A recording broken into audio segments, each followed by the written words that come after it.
Baroness Cox. My Lords, I beg leave to ask the question standing in my name on the order paper. My Lords, we welcome the news that some of the Depeche girls have been released and offer condolences to the families of those reported to have died. We call for an immediate release of all those abducted. Such attacks are abhorrent and must stop. We are also deeply concerned about ongoing clashes involving the pastoralists and farmers and have raised the issue with the Nigerian authorities. And we also urge the Nigerian government to bring perpetrators to justice and implement longer-term solutions.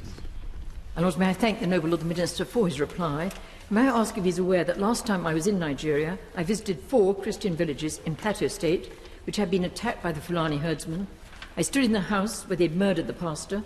I visited the homes which had been destroyed and saw Fulani cattle grazing everywhere, and that this is a situation which has been multiplied many times, with the murder in recent months of hundreds of Christians and destruction of their villages by increasingly well-armed and aggressive Fulani.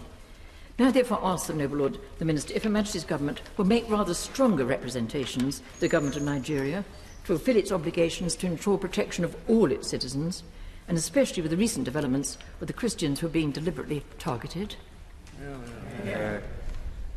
Let me assure the noble lady, indeed all noble lords, wherever in the world we find minorities being targeted, of course, as the prioritisation of freedom of religion and belief, we raise that. Let me assure the noble lady further that we have raised the issues of the current and recurrent clashes between the actual herdsmen and the local farmers, and we welcome President Buhari's commitment to assist these affected communities. And I agree with the noble lady, these have a devastating impact on the lives and communities, as well as the general safety and security of all citizens. And we are engaging with the federal and state governments to encourage them to work with all parties so we can develop safe solutions for all the communities in that particular part of Nigeria. My Lords, clearly, a key issue is that these herdsmen have been affected by changes in the law. Surely there must be a way forward that can actually understand their needs, as well as ensuring that communities are not affected by the violence outlined by the noble Baroness. Could the noble Lord tell us what the government is doing in terms of trying to work out a way forward by supporting civil society initiatives that will enable the herdsmen to carry on living the life that they so desire to live?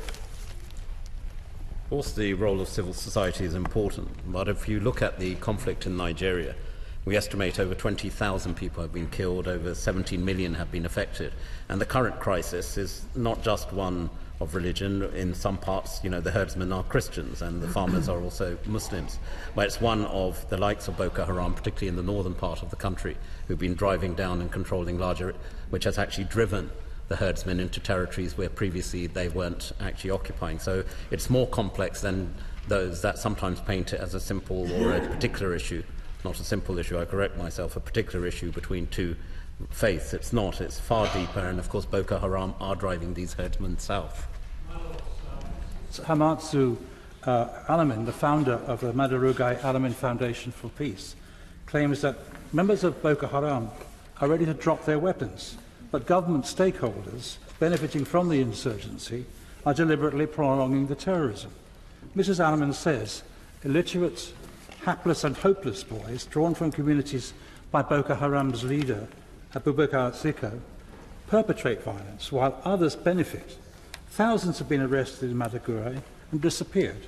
What are the outcomes of DFID's £92 million security and justice budget for 2017 for the region? And what impact has been made specifically in conflict prevention?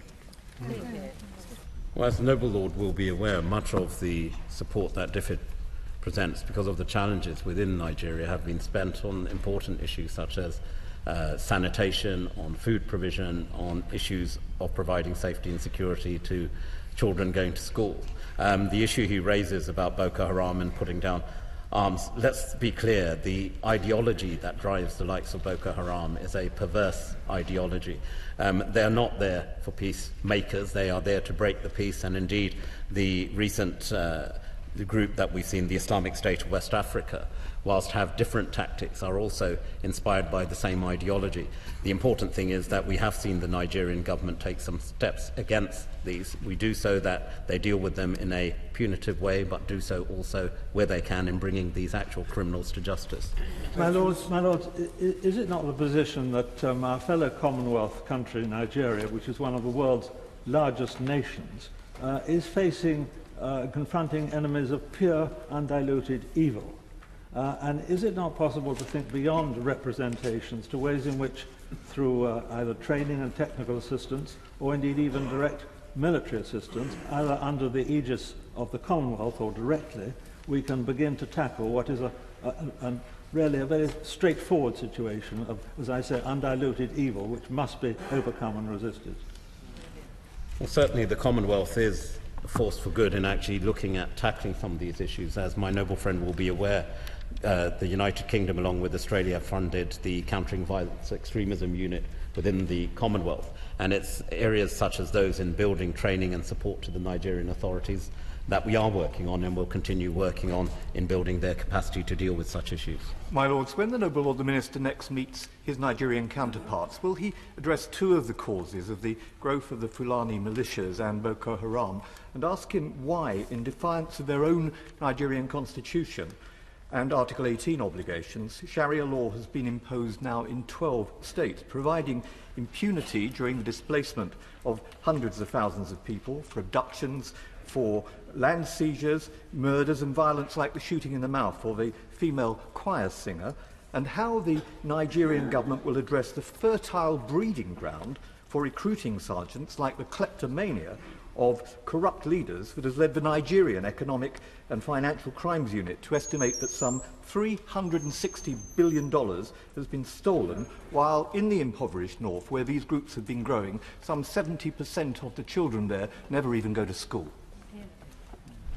The Noble Lord is right to raise, and it's part of the reasons why we see various challenges. Corruption in certain parts of the country is very much still prevalent, which then drives other causes, and the results of the groups such as Boko Haram and ISWA, the Islamic State of West Africa, coming to the fore is because those vacuums do exist and need to be filled. On the issue of Sharia law being imposed on those communities who don't adhere to Sharia, it is against all principles, it's against the Nigerian constitution, and I would also add it's against Islam itself. They need to wake up and smell the coffee, because what they're perpetrating are crimes, they're heinous crimes against humanity, and nothing to do with any constitution or religion.